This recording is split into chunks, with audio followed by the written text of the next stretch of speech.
He's in the bathroom, but we should just get going.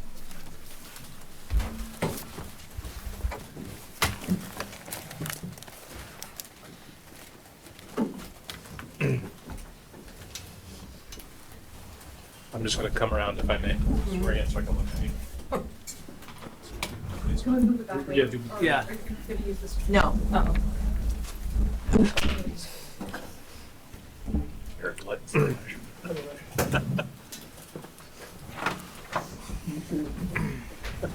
All right, we're back on. Mr. Swanson is in the witness chair. Would you raise your right hand, please? Do you solemnly swear that the evidence in the cause, that the evidence, So late. that the testimony that you are about to give in the cause before you will be the truth, the whole truth, and nothing but the truth? I do. Thank you. Could you state your name, please? Joseph Brian Swanson. And I'm sorry, I'm sitting this one out. My feet are killing me. Yeah. So, can you give us just a very brief background of where you grew up, your education? Grew up in Woodstock. Education, high school, Woodstock Union High School. College degree, Bachelor of Arts in Political Science from University of Southern Maine. Master's of Business Administration with a focus in leadership from Franklin Pierce University. Experience in law enforcement with Woodstock Police Department since June of 2000 in varying capacities, to include part-time special officer, meter attendant for a summer, concurrent with being a part-time special officer in training, and full-time officer, corporal, sergeant, and ultimately chief. And any awards and honors, that type of thing? Numerous awards and honors, including multiple life-saving awards, Medal of Honor, Medal of Valor, Officer of the Law Enforcement Officer of the Year, response to Hurricane Irene, award for DUI enforcement, maybe even some others, but I think that's enough. Any special leadership training? Yes. In addition to the degree I mentioned, I've attended a training at Vermont Police Academy. It was 1 week for basic law enforcement. Chief Blish and I attended a conference for executive level. It was held at Jay Peak Resort. It was a couple of days long with some seminars. And then 2023 New England Association Chiefs of Police Conference, 2024 New England Association Chief of Police Conference, and 2024 International Association of Chief of Police Conference, with various seminars and various topics.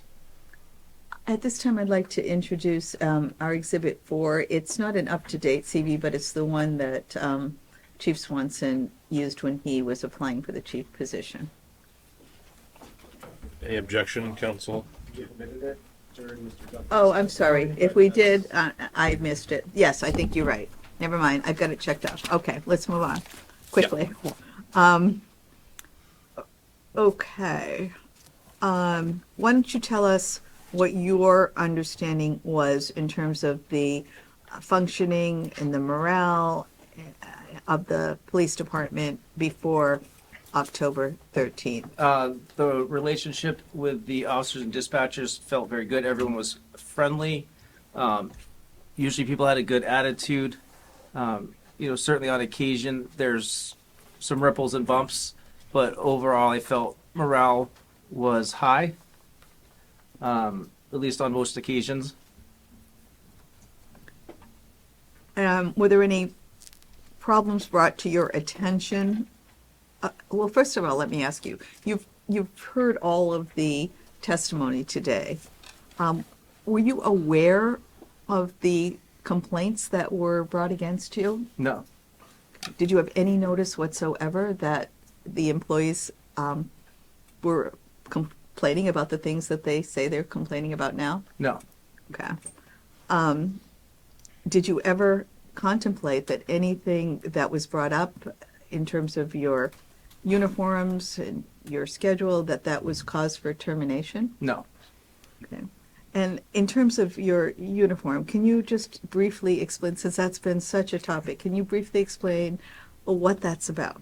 Yeah, I mean, I think, I think it's kind of in two parts. It's sort of something that has kind of taken on a life of its own, as in it was kind of being perceived or thought to have been an everyday occurrence, and maybe I had a blind spot to myself.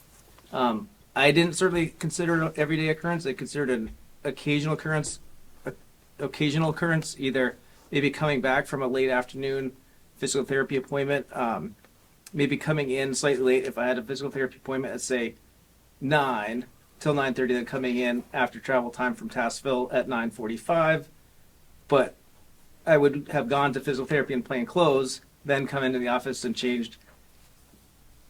I would have kind of seen myself changing quickly, but maybe not. Maybe there was more of a delay than I had anticipated. Certainly something easy to address. Or same thing with, later in the afternoon. If I had gone to the gym to do exercises or physical therapy exercises, to a doctor's appointment, to a physical therapy appointment, maybe come back and worked, and then at that point, kind of seeing the light at the end of the tunnel for an hour left in the day or so, that would be kind of when I would stay in like a white or black t-shirt and uniform pants, never sweatpants, or, maybe gym shorts and t-shirt, if I was coming back from the gym or physical therapy. Okay, if you knew people were upset and found your attire upsetting, Yeah. would you change that? Yes. Okay. And in terms of your, and did you believe it violated any uniform policy? No. Okay.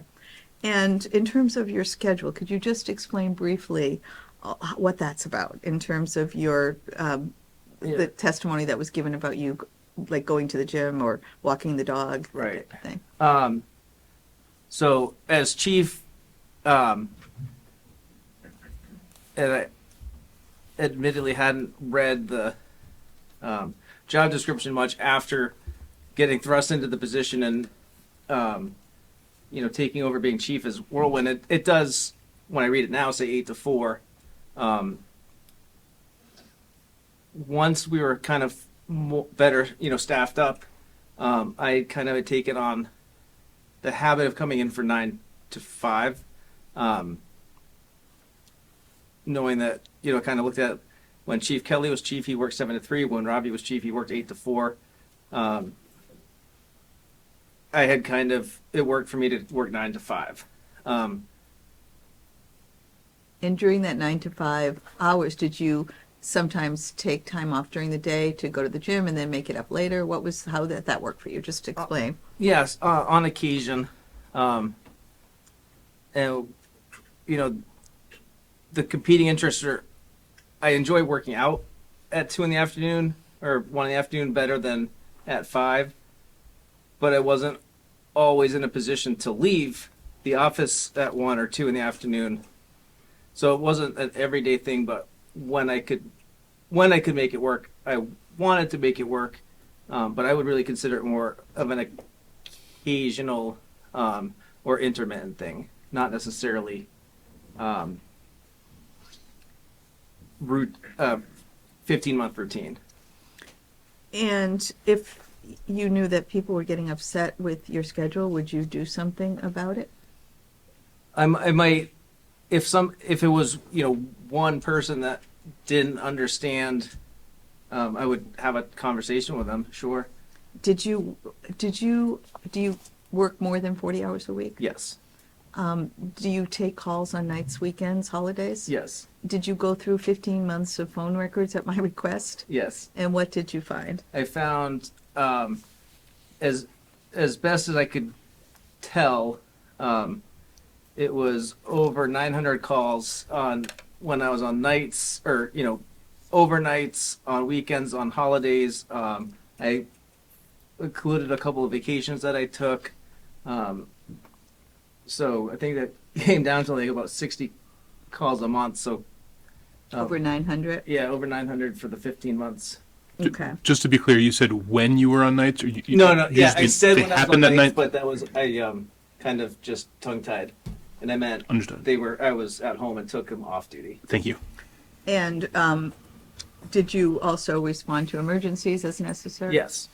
And, I would like to admit the cell phone record call log that Chief Selden has, Chief Swanson has gone through and he highlighted all of the nights, weekends, and holiday calls with various. I would just clarify, I have phone calls with officers highlighted. On the exhibit, they're not parceled off by if they were a daytime call or a nighttime call. But you it's- went after But later. yeah, I went through later and kind of, that's where I got the count. I did it a second level. Just Okay. for my own information. I didn't make it into an exhibit. Okay. Can I ask a point of clarification? I want to understand. So this is 900 calls when you were off duty? Yes. Yes. There's way more than 900 calls total in the records. It was a little over 900 from when I was off duty, as best as I could tell. Okay. And I'd like to move to admit that. The call log. 55, I think it is. 55. Any objection, counsel? Can I just warn you here for one quick second? Chief Yes. Swanson, so the color coding is intended to show what now? Just the variety, just which officers were which calls. So there's a legend at the beginning. So all the dispatch numbers I think are yellow. And then it's just broken down by officer. Yeah, and they were for all the calls that he responded to from those officers. But then I asked him to go through and count the ones on nights, weekends, and holidays. And so those would be the total, and then anyone can go through and count them. But I did have Yeah. him do that.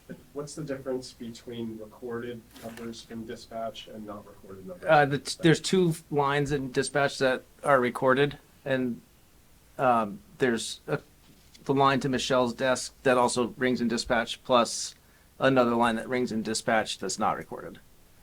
And is there one of these numbers in particular that if dispatch is trying to reach you that we would look for? Usually 2337 that's not recorded. Okay, I agree to the admission. Okay. All right, 55 is admitted. Chief Swanson, could you also explain briefly what, to the best of your knowledge, this notion that you ask dispatchers to sign you in and then you don't appear for several hours? Yes, I mean, so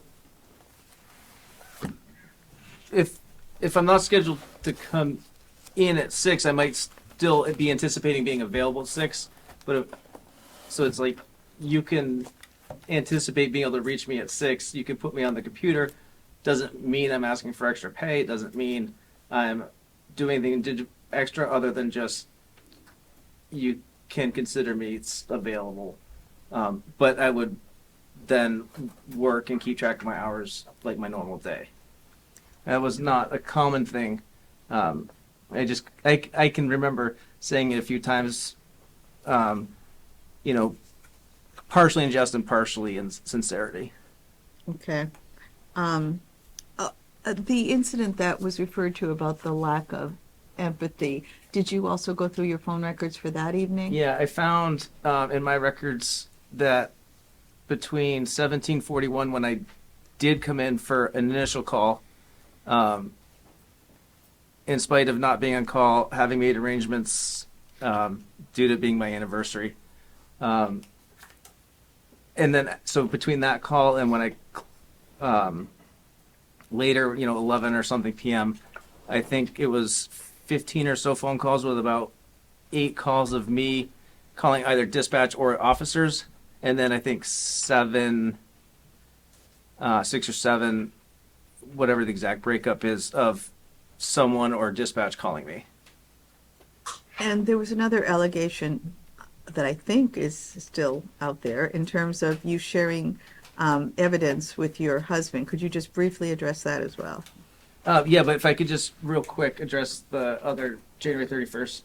Oh, I'm sorry, I If I thought could we just, had covered that.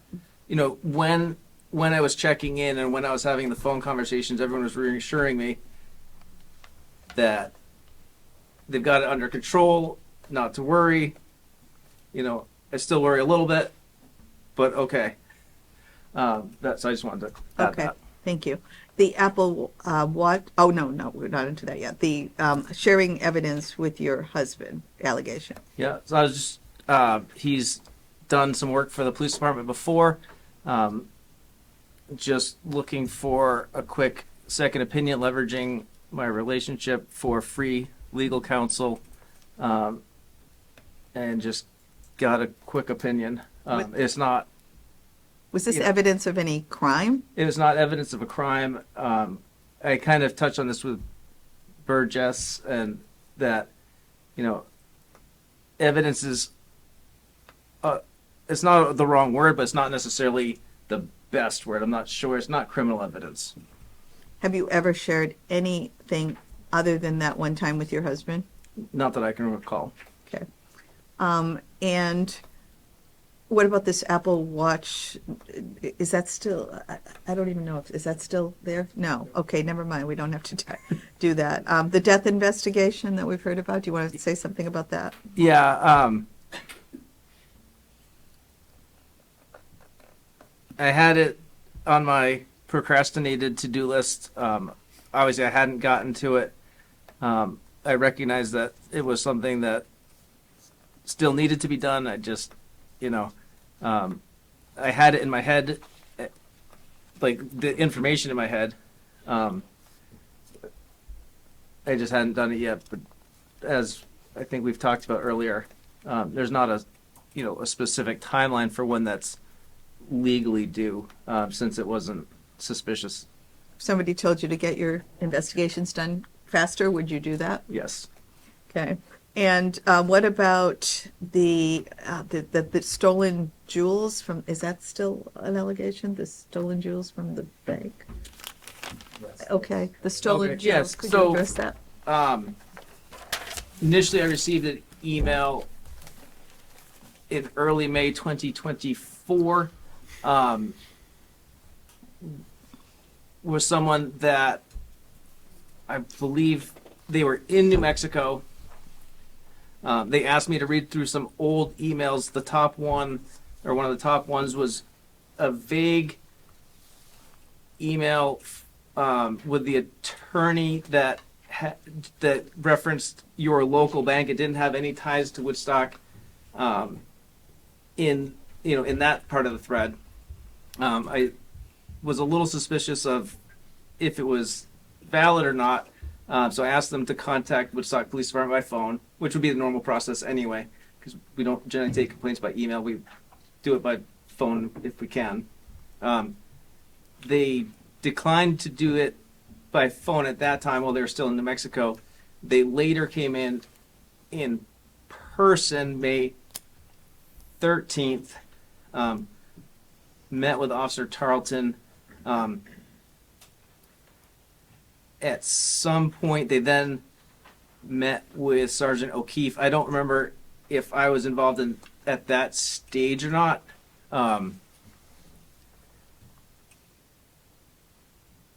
When Sergeant O'Keefe talked to him, I had been at a Vermont Chiefs of Police and Sheriff's Association conference in Killington, somewhere around the end of May, like May 30, 31, something like that, for 2 or 3 days. I picked it up. I guess there was about, from there forward, I think a 2-week period where I hadn't gotten back to them yet. June 4th is, I believe, the day I went to M&T Bank, because on June 5th, I had emailed them in reply to an email and referenced yesterday, so that's why I think it was June 4th. And so from soup to nuts, it was about 3 weeks on the table with Woodstock Police Department, which everyone wants it to be daily or done in a day, and sometimes it can be, but 3 weeks isn't inordinate. Did you review a video and find any validity to Yeah, this? what I reviewed showed the key going back to this person. So there, at that point, there was nothing further. When I sent the email, I took their, being empathetic, and expressed, I understood this wasn't what they were looking for, but due to the evidence that I had and the information I had, I was closing out the case. And I would like to admit, S57, that is the email that Chief Swanson sent back saying that he knew this wasn't the outcome they wanted. I know some of them have been included in managers, but there's an extra one.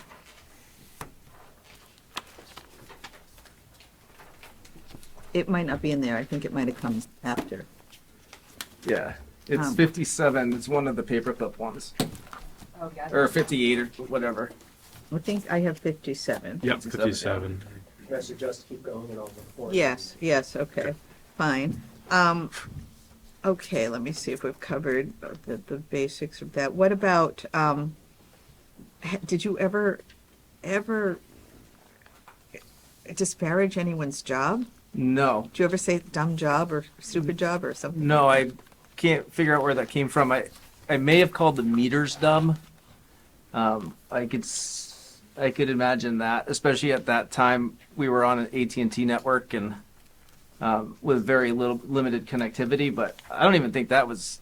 I don't even remember.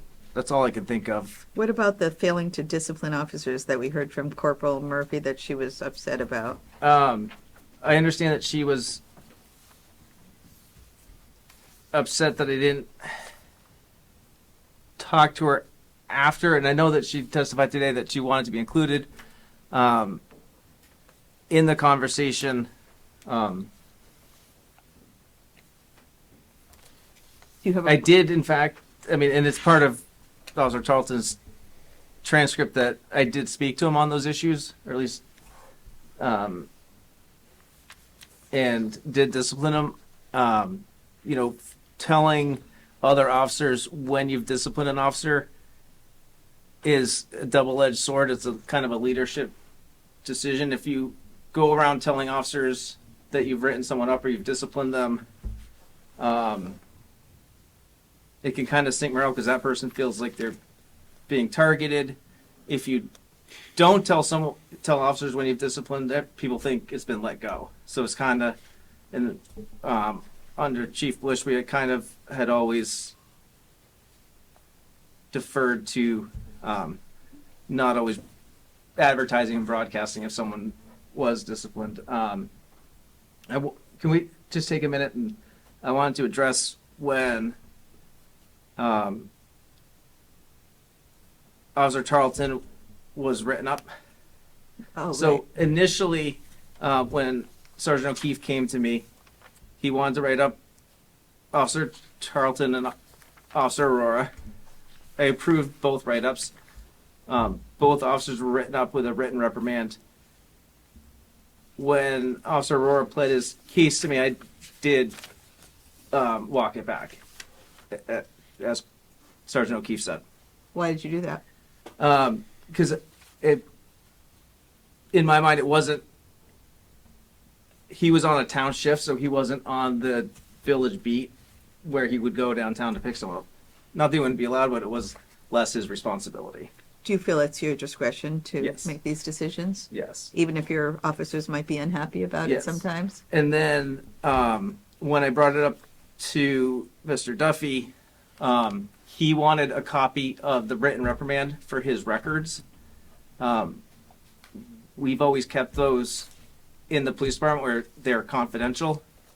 I had agreed that, and so in the conversation with Mr. Duffy, because I then knew that he wanted to have written reprimands in the town hall personnel file, what we agreed is I would convert Officer Charlton's singular written reprimand to a verbal reprimand so I could keep it in-house at the police department, and then going forward I would be able to send written reprimands to the municipal manager, knowing that if I was going to write them up, that I would then be sending them to the town hall. Have you ever ignored public complaints from the public? Not that I could really.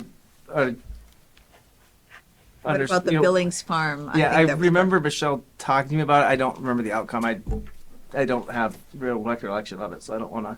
Would you ever intentionally ignore a public complaint? No. Would you sometimes decide that they did not warrant your attention or investigation? Or, yeah, if a issue is not a criminal matter. Okay. Let me see. Is there any other thing that you can think of that was alleged against you that you want to respond to? I'm not going to go over every single thing. I'm assuming you're going to plead guilty to a messy desk since I've seen what you've done today. Yeah, I have no defense to that. Okay. Is there anything else that you want to go over that you have heard? I'm trying to guide you, but I just want to give you the opportunity because we're trying to move this along. If there's anything that sticks out in your mind that you've been Nothing accused that's. of. I mean, I'm sure that on a well-rested day, I might have a thing or two, but that's nothing else sticking out in my mind. Okay, I think we've covered most of the allegations. And with all of the allegations, again, was there anything that had been brought to your attention before October 13? No. Okay.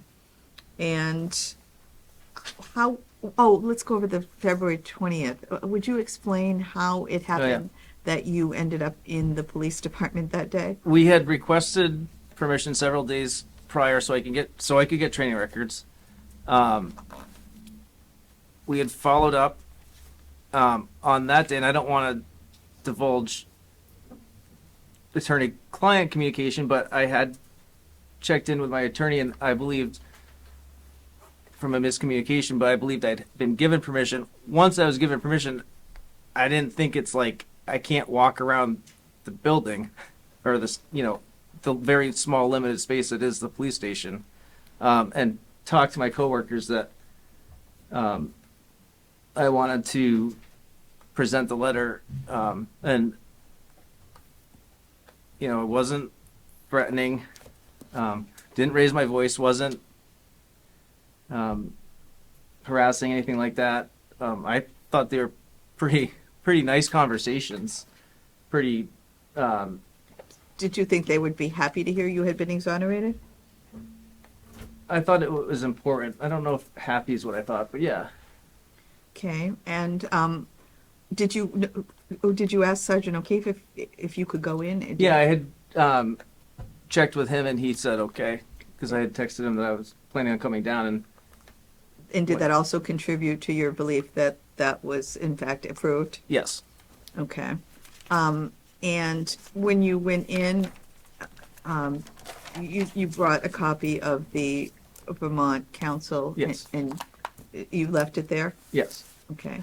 Did you do anything at all that would cause anyone that you thought would cause anyone to feel uncomfortable? No. Okay. And why don't you tell us how you think that this would work if you were returned to chief? How would you deal with that situation with the employees that have testified? As dispatcher supervisor Tarian said, adult conversations. I have to put on our grown-up pants and have some hard, difficult conversations. And I've always been able to work with someone regardless of my opinion of their belief system or their opinion of my lifestyle, and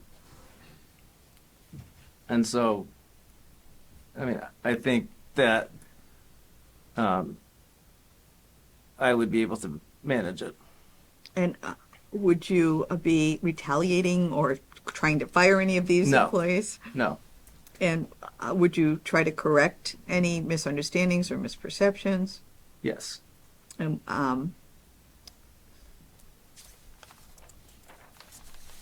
okay, thank you. I have no further I- questions. Oh, oh, I'm sorry. I should give you the opportunity. I did think of one thing. In terms of the when Attorney Selden had a trial in Woodstock over, I think it was August of 24. I had talked to Mr. Duffy ahead of time. He said, "What's in Woodstock?" He said, "Yes." I had initially planned on just popping in and out. What I found is the door's loud and creaky, and I didn't want to disrupt. So I ended up spending more time in the courthouse than I anticipated, but I ended up using the commensurate amount of vacation time. Okay. Anything else that I have forgotten that you want to talk about? No. Okay, thank you. No further questions.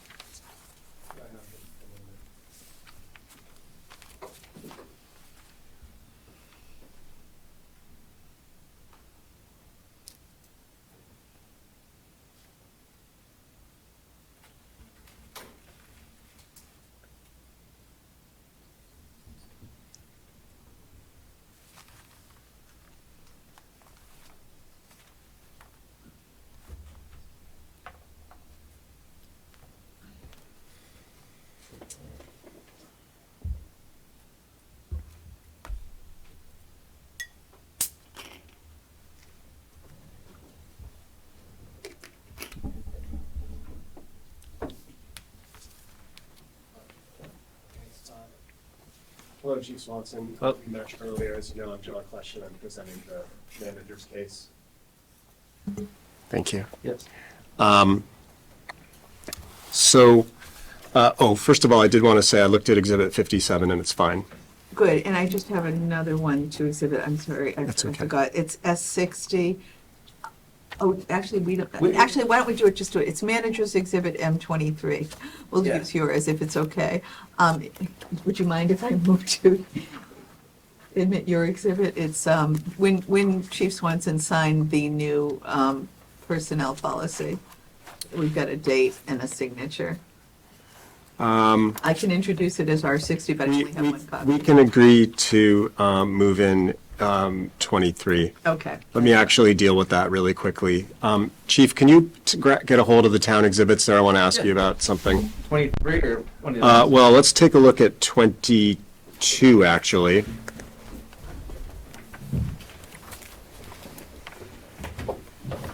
And since this is cross-exam, I can indulge in my very bad habit of leading witnesses and just say, flip to about 4 pages from the end of 20. Oh, actually, they're numbered. Flip to page 32 in Exhibit 22.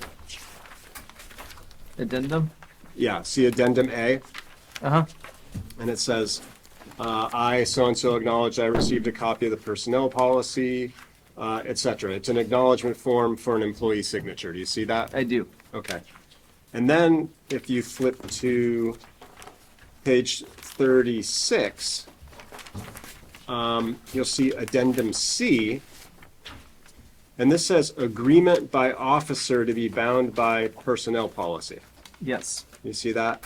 And it goes on and talks about this is for a town official who agrees with the select board that the town official is going to abide by the personnel policy. Yes. Okay. So we go to 23, and when you look back at Addendum A and Addendum C, it looks to me like you signed Addendum C, not Addendum A. Okay. Yeah. When I went to the town hall that day, Mr. Duffy was not in the town hall.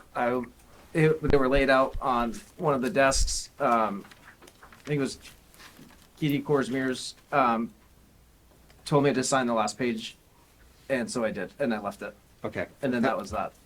Since looking at this now, would you agree that it's actually Addendum A is what a department head like yourself is supposed to sign and not Addendum C? I suppose. I haven't studied it, but in the interest of time, I'll go with it. I wasn't aware at the time. You were aware, though, of the new personnel policy coming into effect adopted by the trustees in August of 2024. I knew that there had been a new policy adopted on or after August 20th, 2024. I didn't pick up my copy until August 11th, which is the signed copy that, Actually, it looks like. October 11th, sorry. You got Thank it. you. Okay, yes, thank you. All right. So, yeah, yes, with that explanation, the exhibit is fine. You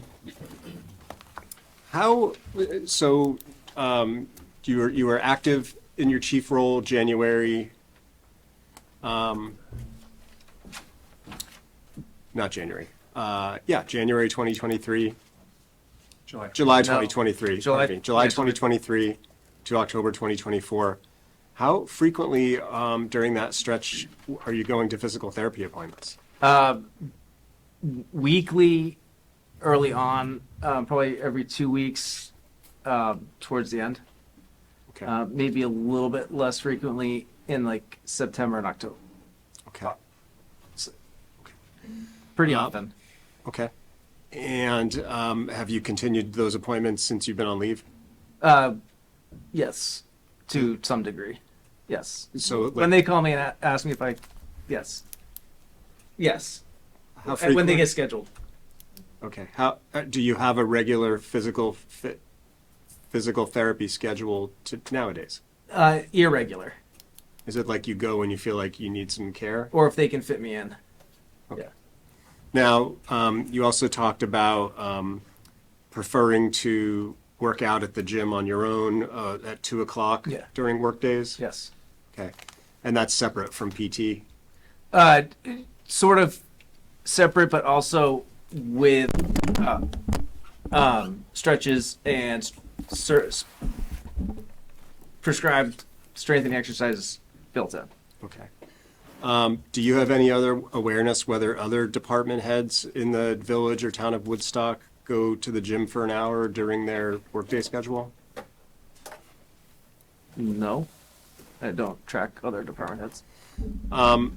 There was some discussion at some point, I think in some of the documents about flexible schedule, and would you agree that there is no written document confirming any sort of arrangement for a recognized flexible schedule as between you and Mr. Duffy? Written between me and Mr. Duffy? Yes. Correct, there is not.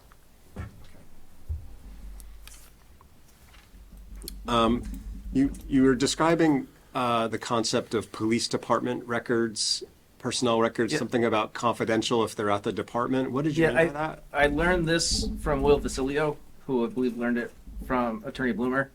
But if I understood it correctly, records at the police department are confidential to the public records requests, whereas outside the police department they're not. Okay. So your involvement with attorneys DeCilio and Bloomer representing managers' interests, that all has been since you were placed on leave, correct? Right. Yeah, that wasn't part of the conversation that I had with Mr. Duffy. It was something I learned later on, the confidential part. Okay. So where are police officers' personnel files? Where are they located? At the police station. Okay. And is there a personnel file in the town office as well? My understanding from Mr. Duffy is that there is, or that's what I took from the conversation I had with him. I don't know what's in them. I haven't seen them. Okay. And as of the time you left on leave, October 2024, was there any written discipline in the police department personnel file for Tarleton? No. With the exception of the email that discussed earlier. The email of the verbal reprimand.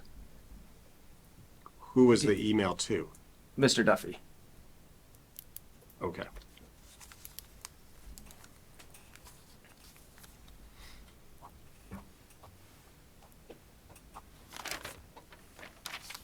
Okay, if I could just have one moment.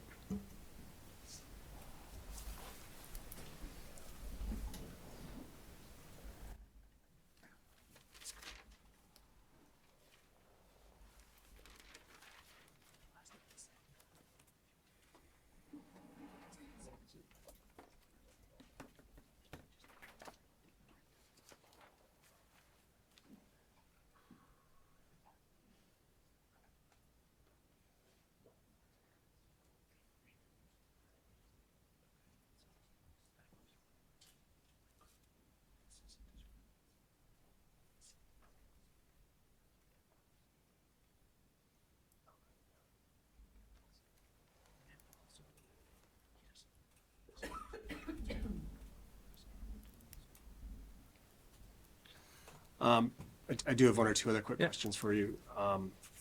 So, Mr. Duffy, you've been here for all the testimony today. Yes. Mr. Duffy testified that he checked police officer personnel files and as of October 2024 didn't see any disciplinary items in those files. Right. And are you saying that's inaccurate? No. I'm saying it is accurate. I'm saying the only other written documentation is the email I sent to Mr. Duffy. I didn't mean I put a copy of the email in Officer Charlton's file. Okay, thank you for clarifying that. Yeah. And the other thing is, I think during Attorney Fraz's questioning, you, correct me if I have this wrong, you said that you were not aware of any of the employee complaints that you heard about today. Correct. Okay. So is it, are you saying that when Sergeant O'Keefe said that he spoke to you on at least 2 occasions before you went on administrative leave to share with you concerns he was hearing that people had, that's not true? Well, I think the concern was that I had attended court and people didn't like that.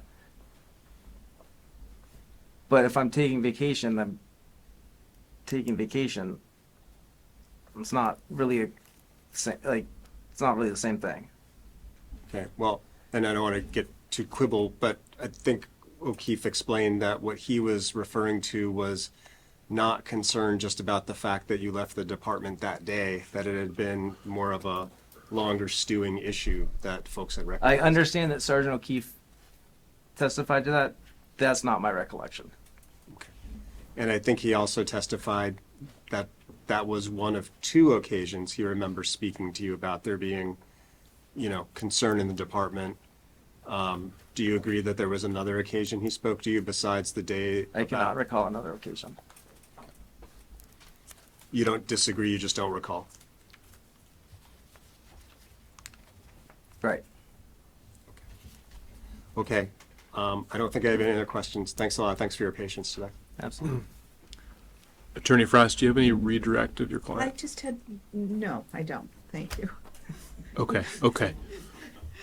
Before we do any summations, there were some exhibits that you talked about offering. Manager's Exhibit M23, we agreed on, but I think you got that one. Yes, I did. And then what about your 57, 58, and 59? There was the ones, the phone records, 55. That was 55, Yeah, which is admitted. got that. 57, yes. But the 57. extras that, Oh, yes, 57. 57 was the email. That should be there. And 59. We never talked about this. I don't think. No. No, that's it. okay, we're not putting those into evidence. Just 57. Just 57, okay. And was there any objection to 57, counsel? The emails between, No, those are okay. those are okay. All right, so 57 is admitted. Okay. Are there any other housekeeping issues we need to address before we do closings? Are you going to accept findings of fact and conclusions of law requests? So I haven't really talked about that with these folks, but I know you two want to do that. So I maybe we should just talk in terms of housekeeping about how we're going to do this. Going backwards, if I may. Is he dismissed from You the stand? you are dismissed. You may leave. Thank you. You're excused.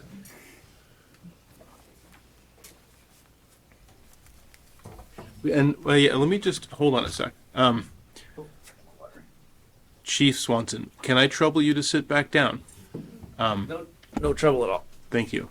So I have a question from the trustees who are asking, were you saying that you went to work, dressed for work and went to the courthouse and then decided to take a vacation day? Can you clarify that for us? So, I had intended to, I quickly figured out it didn't work. I had intended to pop in and out while working. So I was, and I had talked to Mr. Duffy. So I was intending on just fitting it into my workday for short periods. Because that didn't end up working, I used vacation time for the periods of time I was at the courthouse. For the commensurate amount of time. Okay. And did you, So it kind of became a de facto vacation hours that were split for the day, because I'm still, all 2 or 3 of the days, I still worked some, but because I didn't work the whole day. okay. And did you, what was the protocol for claiming vacation days? And did you do that protocol? That was less formal. The protocol is I fill out a form and I email it to Mr. Duffy with my vacation days, because I hadn't been planning on it, but because I had talked to him in general about that experience. I didn't retroactively send a form or anything. Okay. Did you specifically talk to him about that courthouse? Ahead of time, yes. Okay. And did he approve it, at least Yes. verbally? Okay. Yes. Are there any other questions from you folks while we've replaced him on the stand? If I may, that does, your questioning does lead me to a follow-up question. Okay, just hold on 1 second. We'll give you the opportunity for that. I thought I did have one question. Just want to make sure I got it answered.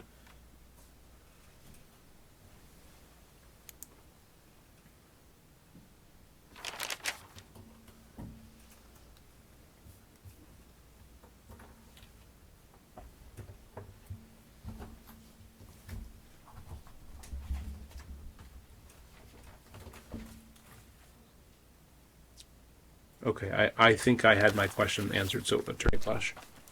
Briefly, Chief Swanson, did Mr. Duffy, you say that he approved you going to court that day, right? Yes. Okay. Did he know that visitors from Homeland Security would be at the department that day when he approved that? I don't think I knew. I think it was before. Okay. I think the Homeland Security were more last minute.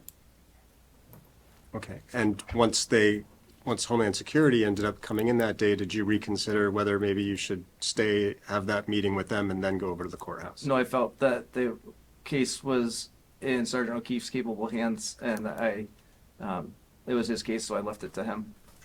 Okay. Okay. That's really all. Thank you. Okay, Attorney Frass, are you set? Also, Okay, all right, I think we are done with you, thank you. Okay, so let's talk about housekeeping. Going backwards, first of all, in terms of the board's going to have to issue a written decision. They're not going to issue any ruling from the bench tonight. There's a lot to digest, obviously, yeah. Yeah. Just wanted to be clear, so, going backwards, the first thing is that I don't believe there's any deadline, and I just want to make sure there are no claims that there is a deadline by which the board has to issue a decision. And I say that because sometimes personnel policies say 10 days or 30 days you've got to issue a decision. And I looked in the personnel policy, I didn't see anything, and he's not a CBA employee, and there's no statutory requirement. So I'm not saying we're going to take a really, really long time. I just want to make sure that we're all on the same page, that there is no deadline. Counsel? I don't know of any deadline, but I would really, just on Chief Swanson's behalf, request a decision, or at least tell us when. It's been months, as you know, and all these delays. It would be very nice to know when. I understand that some time might be needed. Okay. I don't know that I can give you a response right now, I but understand. I'll see what I can do after talking with the trustees. Attorney Klesch, any thoughts on that? No, just the manager agrees that expeditious as possible would be appreciated from this end as well. Okay. So I did speak with the trustees a little bit on our last long break about what our process would be like to deliberate and issue a decision. And one of the things that I forgot to talk to them about was any sort of post-hearing briefing. And so oftentimes in these cases, counsel wishes to present some sort of writing, sort of summarizing, here's what the evidence said, here's what we think its meaning is, and here's how we think you should find based on that. I think it's appropriate in this circumstance to allow you folks to do that. So we don't have any rules about when that has to happen, and also we don't have any guidance as to what that ought to look like. Is it a persuasive style brief, or is it proposed findings and conclusions of law? And personally, I don't really care either way. I think that's your preference, and I don't want to My I don't want to preference would be impinge to you, have but I want to see what your requests. preferences are. It would be requests for findings of fact and conclusions of law, just because it creates a much better record. Okay, okay. Counsel? Given that it's their appeal, I'll defer to their preference. Okay, so how about you provide proposed findings of fact and conclusions of law in that format for the board, and we Would you can. like them by a certain time? So that's the next question. I'll give it to you folks. When would you propose to submit that I can to me submit on behalf them of the board? Monday, by Monday, or tomorrow, actually, Friday or Monday. I mean, Okay, I mean, is that really enough time? Because mine are there's such- done, actually. Yours are done, okay. I just have to revise them based on what the evidence has been, but they are, probably you need a little more time. I would say 10 days. Days? Doable. 10 days? 10 calendar days. I mean, that's actually about the time that I had in mind, because I was surprised to hear that yours are done. They are done. I have them. Would you like them? I can submit them right now. Well, today is well, for Today's the Thursday. 11 minutes ago it was Wednesday, so we're into Thursday. I guess my hope was to say, could we have them submitted by next Friday, which would be the 28th, I believe. Yes. Okay. I think that's appropriate in the circumstances if you folks do that. And then my request for you is that that's it. We don't have any other opposition reply type No, memoranda. no. Okay. Right. Can I ask a question? Yes. Explain exactly what they prefer. Like they said they wanted a summary of, can you just? Yes. So what the attorneys are proposing to do is to submit what we call proposed findings of fact and conclusions of law, which means they're going to offer up to us basically the decision that they think this board ought to make, and they're going to do it in a format that we could adopt if we agree with their proposal. Okay, so you folks, I want you to take the time you need, or if you want to file them with me earlier, you may, but by next Friday, which I believe is the 28th, you will file those, and then the board will review them forthwith, and we will get you a decision as soon as possible. And right now, I don't know when that will be. Okay. Okay. All right. So, are there any other housekeeping issues from this board that we ought to talk about? Okay. Any other housekeeping issues on that piece from council? Okay. Would you like a 5-minute break, or would you like to roll into giving a brief closing statement to this board? Brief closing statement. Okay. So I believe it would be the manager's obligation to go first, since it's his burden. Employee would go second, and then there would be a limited rebuttal time for the manager as the moving party is the custom. And you can take that or leave that, but I'm going to offer that up to you. So, Attorney Klosh, the floor is yours. Thank you. Do you mind if I remain sitting?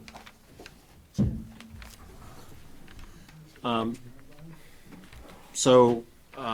you very much for your attention during the proceedings today. Typically, a closing in a case like this would be to talk about all of the evidence and talk about how it met whatever standard you're trying to judge here. And I'm not going to do that tonight. It would be probably almost, it would be a very difficult task to do I'm not that. going to do it either, so. Okay. Don't worry. And we will be doing that in our written submissions, so there's no reason to do it now.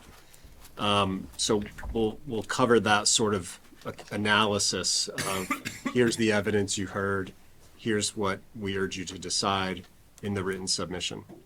But what I will leave you with, if I may, is just a very short commentary that the witnesses you heard today are municipal employees who have nothing to gain from being here, taking on a very difficult task of openly criticizing their boss. And I respectfully would suggest that the difficulty inherent in their task of being asked to come in here today and do that bolsters the credibility of their accounts and the seriousness of their concerns. And you heard Mr. Duffy discuss his rationale for the decision he made. Again, he gains nothing personally from the difficult work involved in looking into the employee's concerns regarding this important department head position and doing the work to analyze whether, under all the facts and circumstances, a change in leadership in the village's arguably most prominent public service department was necessary. It is a heavy responsibility to consider taking an action that may impact a municipal employee's career, like Chief Swanson. And it's particularly noteworthy that it's talking about an individual who, as we heard, Mr. Duffy chose for the position not that long ago. But the circumstances you heard today show that Mr. Duffy acted earnestly in a difficult situation and made the decision he believes is truly in the best interest of the village and the police department. And so I will ask that when you have a chance to consider the evidence and consider the briefs submitted, to the extent it doesn't make those kind of points, the kind of things that you experienced here in the hearing today, you'll have that in mind when you review the case, and I'd urge you to uphold the manager's determination. Thank you. Thank you, Attorney Flush. Chief Attorney Frost. Swanson has a contract, and that is a binding contract under the law. The contract says that he is chief of police unless he is removed for just cause. There is nothing in that contract that gives Mr. Duffy the right to demote him. It is not, he might be able to do lesser discipline in terms of suspending him, or like he did, putting him on leave. Those things are legal. Taking away his contract as a chief is not in his power. He could terminate him for just cause, but demoting him under this premise of just cause is not in the contract. And our position is that that would be unlawful. It doesn't make any sense to try to say this isn't a termination. A demotion is taking away Chief Swanson's job. It's taking away his livelihood, his career, making him a patrol officer, not even a sergeant, which he was, but even that, it wouldn't be acceptable. He is a chief. He's earned his right to be a chief. He has done everything possible to try to do the right thing in his job. He is clean. Anybody who looks at these 15 months and 57 hours of investigation and what is found is 2 times when one email he didn't respond to, a death investigation. Never has he been accused of anything that would even possibly rise to the level of just cause. And in order to determine that, you have to look at the law. You can't rely on Mr. Duffy's assessment. He is not experienced in this. He is not qualified. The law requires certain conditions in order to terminate a chief of police. And there are plenty of cases on this. The kinds of things we've heard today don't even remotely come to the level, even if you accepted them all as true, and they are not all true, but even if you accepted every single one allegation, they would not rise to anything. We have case law, and the case law says things that it must be substantial. And the reason is to avoid unfair situations, to avoid inexperienced town managers who don't necessarily know what they're doing, to avoid the kind of messes that we've found ourselves in, where we're in a 12-hour hearing, or even more. I can't even count at this point. But this is why we have the law, and this is why there's a just cause provision to correct checks and balances, to correct it. Mr. Duffy did what he did. Fortunately, Joe does unlike Mr. Duffy, he does believe that people can be rehabilitated. And he's willing to work with Mr. Duffy, despite all of this, despite the fact that he's been dragged through the mud. He's been denied for 5 months the ability to practice, to do the job he loves. It has been a terrible, horrible burden and unfair process for Chief Swanson, but he's not bitter. And he's not vengeful, and he is willing to return to his job. If you make this right, he will make the police department right. He can do it. He took the police department from where they were when he started. He built them up. He will be able to do this. He is a calm person who does not overreact. His staff may have problems. He's willing to work them out. These are the kinds of issues that people work out. They don't get subjected to internal investigations and be kept out of work. If you look at the law, it's got to be egregious, substantial, and you read the cases of the kinds of things that police officers can be removed for cause. This is not that kind of case. It just isn't. And I really urge you to do the right thing and end this chaos. Let everybody go on with their lives and heal from this terrible situation that has occurred. Mr. Duffy took a number of steps that were just not right under the circumstances. He may have believed he was doing the right thing at the time, but that doesn't make them right. And that doesn't make this process right, and it doesn't make what happened to Chief Swanson right. And I just urge you to make this right. Thank you. Okay. Thank you, everybody. I really appreciate it. I really appreciate the very professional and capable efforts by counsel on both sides. It's a pleasure working with you. And we will take your requests under consideration. We will look out for your proposed findings within about 8 days, and we'll go from there. Thank you all. Have a good night. Thank you. Thank you.